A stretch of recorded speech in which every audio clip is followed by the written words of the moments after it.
Hello everyone, Frost here. Welcome back. If you clicked on this video, you're obviously interested or at least curious about classic WoW. My job today is to give you my very best 5 reasons why people should look forward to the vanilla WoW summer release in its classic form. The game that hooked tens of millions and the game that is still able to generate hype and bring people together after 15 years. The purpose of the video is to awake that inner thirst for great games and to wash away all the BS modern games are trying to sell nowadays. And ultimately, by the end of the video, hopefully you'll reach the same conclusion as I do. Classic WoW is the best thing that will happen to PC gaming in years. So without further ado, let's explore.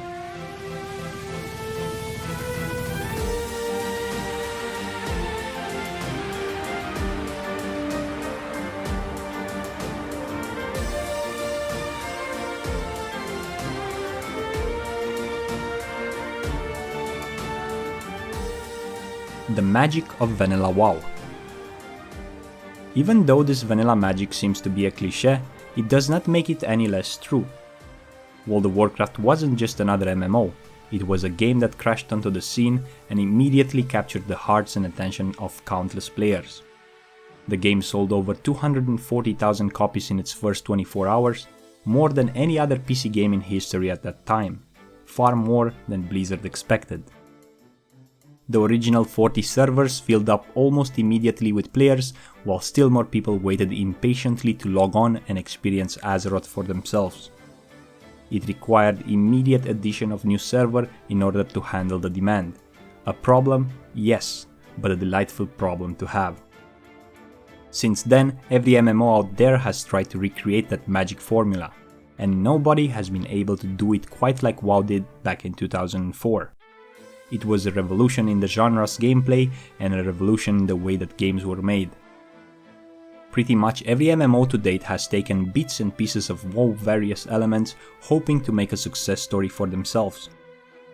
While nobody has reached the numbers that WoW has managed to amass over the years, it can be safely said that WoW and the success of its launch changed the face of gaming forever. Every new MMO launched was immediately compared to World of Warcraft and questioned as to whether or not it will be the WoW killer, which is in its own way a tip of the hat to Blizzard's astonishing success. Maybe it was the vivid, beautiful fantasy landscapes or the ease of play. Players fell in love with World of Warcraft. It was the continuation of the series of Blizzard games that had stories and situations that simply rang true with players. Simple moments at times, but moments that were real, genuine and wholly relatable by anyone who picked up the game, whether they played the original RTS games or not. And though the face of the game may have changed over the years, the classic WoW community has not. We still hold the same passion, drive and genuine love for Warcraft as we did when they first brought it to life. If you never experienced the magic behind vanilla WoW, or if you wish to re-experience it, the summer of 2019 will come with the opportunity.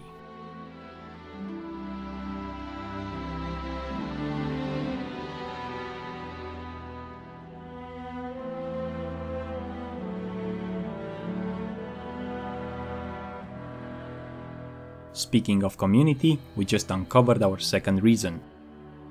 While today's version of World of Warcraft is filled with stories of players misbehaving, either in Dungeon Finder or straight up being jerks, stories about players quitting the game shortly after the launch of a new expansion, horror stories about empty servers, stories that make the idea of building a strong community less likely.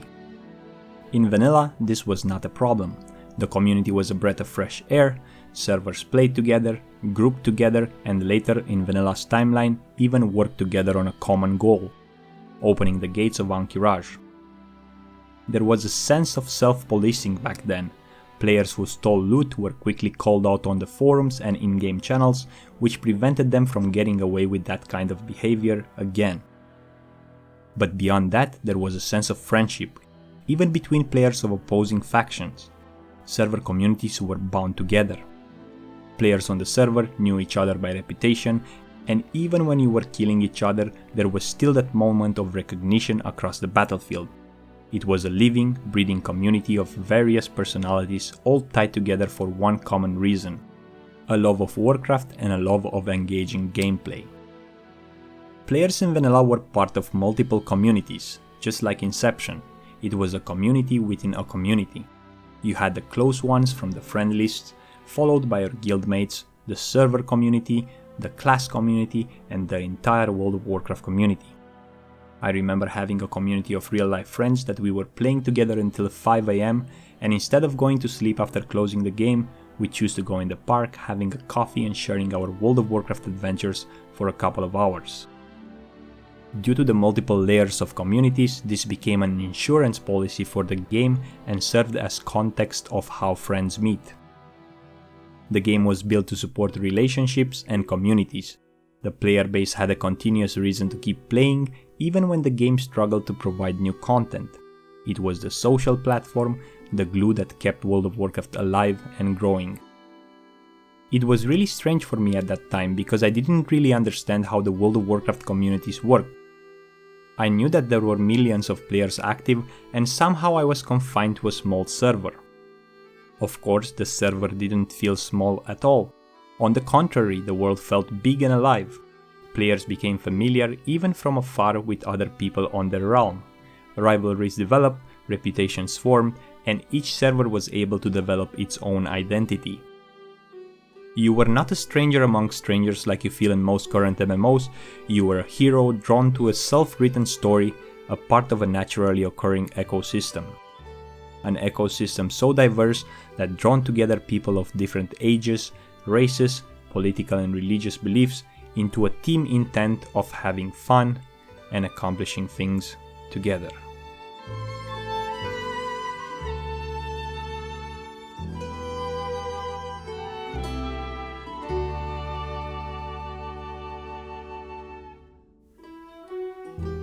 Loot boxes and microtransactions. Frost, but classic WoW does not have any of these. Exactly. I'm an old school believer that buy-to-play subscription model is one of the best monetizing systems for the growth and longevity of an MMO. World of Warcraft grew and flourished under this system, and while it's true that some other companies tried this model and failed, my guess is that they failed because the game wasn't good enough and not because of the monetizing system. On the other hand, free-to-play MMOs with loot boxes and microtransactions had a couple of games with potential for the subscription-based model, but those games failed due to the greed of developers and publishers. I'm pretty sure most of you can name at least 3 games that died due to the most harmful disease in the gaming community: pay to win. But before we get into pay to win, let's take a look at microtransactions. But please remember, this is not supposed to be a rant over microtransactions, just a simple comparison between the two models. My experience playing MMOs in the past years left me with a bittersweet taste. While some of them were actually fun to play, none of them made me develop a passion or even a desire to return and play them again. I didn't really understand why this happened, but as time passed by, I started to get a glimpse of it. To give an example, in one of the most recent MMOs I've played, endgame gear didn't look pretty and cool. In fact, having the full boss gear equipped made you look like a homeless person. So, in order to make my character look prettier, I purchased a $30 costume from the cash shop. All fun and dandy for a couple of days until I got tired of it because that costume was something obtained without putting the hard work. I started seeing level 40 noobs wearing the same costume as I had, and then it struck me. A 13 years old memory came to my mind. The first time I've seen a Night Elf Hunter in full Giant Stalker set sitting in front of Ironforge, proudly displaying his hard work acquired gear. This was at a time when almost no one had full tier 1 set. The Hunter was my source of inspiration and motivation. A couple of months later, I got my very own Giant Stalker set, which I still have to this day. Now, most people would consider buying skins or costumes a harmful microtransaction for an MMO. After all, the developers have to pay the bills. But having such options in the cash shop diminishes the quality of overall content. Because in order for costume to sell, the in-game armor and weapons will receive less attention from the developers, making them look less appealing. This is just a small example, but imagine this rule applied to the whole cash shop and ultimately to the whole aspect of the game. What modern MMO developers tend to do today is create incomplete content in order to sell the solution on the cash shop.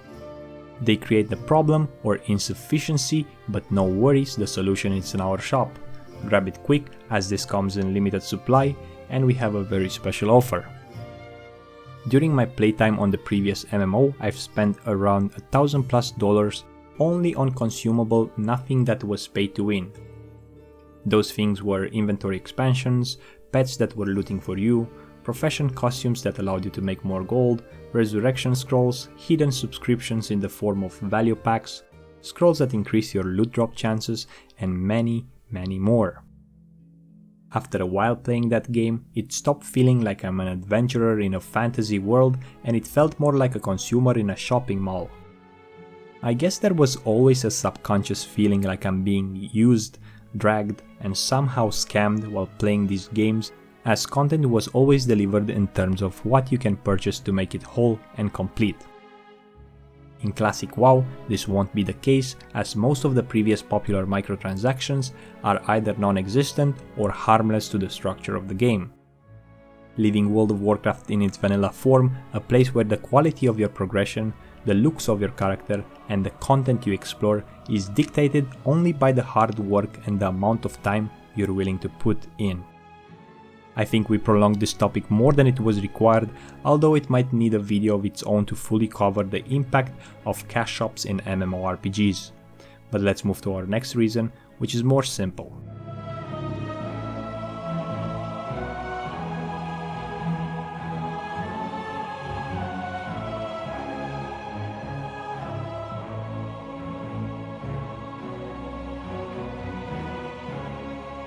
Simplicity. Classic WoW is super simple, at least compared to modern day WoW.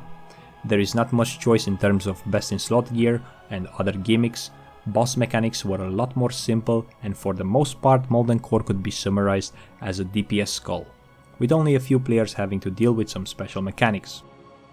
Take Golemag for example. Most of the raid were engaged in a DPS race, while healers were taking care of the tanks, dealing with the core hounds and the boss. If your raid had enough firepower, the boss was sure to be killed. But that's not to say that vanilla wasn't difficult in some aspects, like not being able to solely rely on your main DPS gear, having to farm a certain amount of resistance gear for fights like Ragnaros or Viscidus in order to even have a chance, farming consumables outside raids to mitigate the lack of gear in order to progress, or needing 8 well-geared tanks for the 4 horsemen in Naxxramas. In other words, the individual skill selling of players mattered much less. It mattered more what classes you could bring and how much out of raid preparation they had done prior to content release.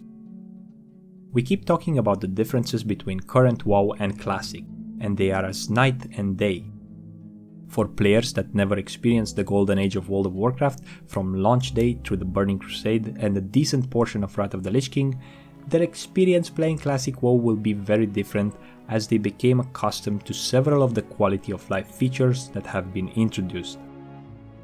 Many of these features were attributed to ruining the classic experience. Some changes were big, like random dungeon finder, and some were small, like no longer having to seek out your class trainer to learn new skills, they were just learned automatically. A lot of RPG elements are no longer in the game, sentences like class identity seem to be totally forgotten, flying also removed a thick layer of immersion, and all these points have been often debated in the various World of Warcraft forums and subreddits. Modern WoW is truly much faster paced as a whole and more akin to a Diablo style gameplay. In Classic you had to take a more methodical, thought out approach to most of the content. You weren't a mini-god who could rolf stomp everything, you were just another adventurer in the world who was very susceptible to the many dangers present around every corner. It was a game of tension and release. Nowhere was safe. You always had to be prepared, because at every corner there was someone to gank or corpse camp you. Mobs to aggro, cities to be raided, even small towns like Darkshire were often occupied by Horde, and if the Horde were not there, elite mobs like Stitches and others were ready to end your misery. All this tension and danger kept players alert and present, and in the presence of danger, the brain released cortisol into the bloodstream, triggering its survival mechanism. Each time you completed something rewarding, like getting revenge on someone who ganked you, finishing a quest chain, or getting stronger by acquiring better weapons, the brain started releasing the opposing feel-good chemicals like endorphin, serotonin, and dopamine. But I guess we're getting a bit too scientific about this. My point was that the simplicity of the game came from a long primordial survival mechanism that everyone has in their DNA.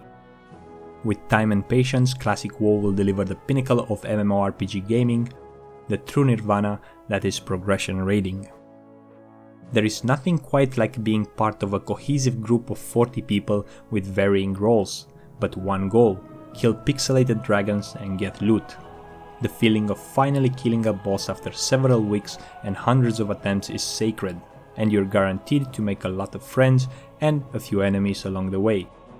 Do yourself a favor and join us in the classic WoW adventures.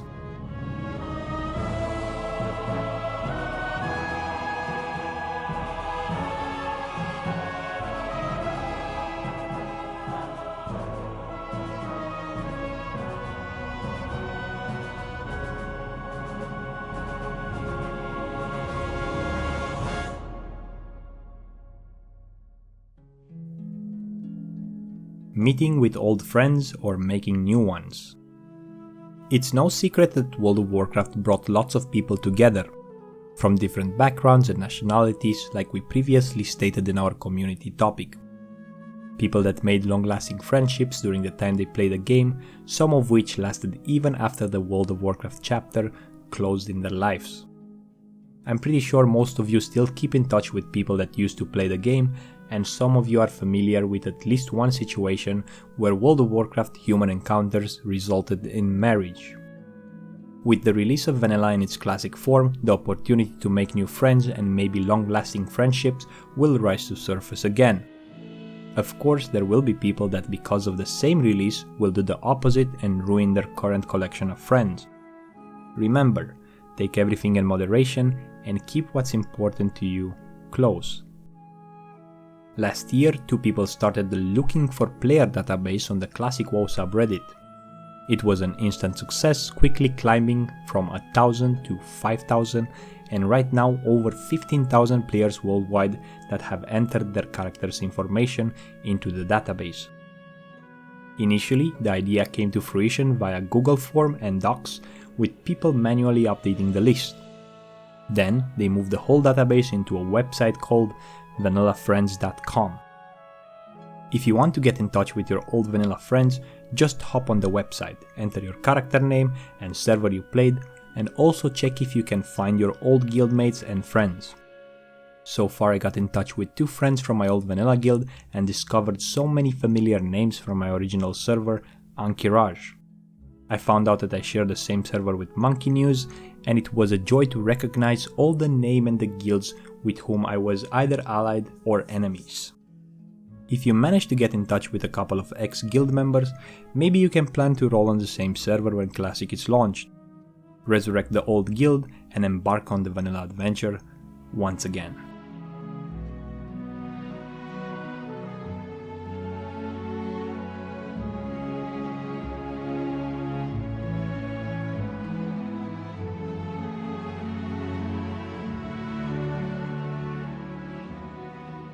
Thanks for watching. These are my 5 reasons to play Classic WoW in the summer of 2019. Please let me know what you think in the comments down below, share this video with your vanilla friends, and of course, as always, stay frosty.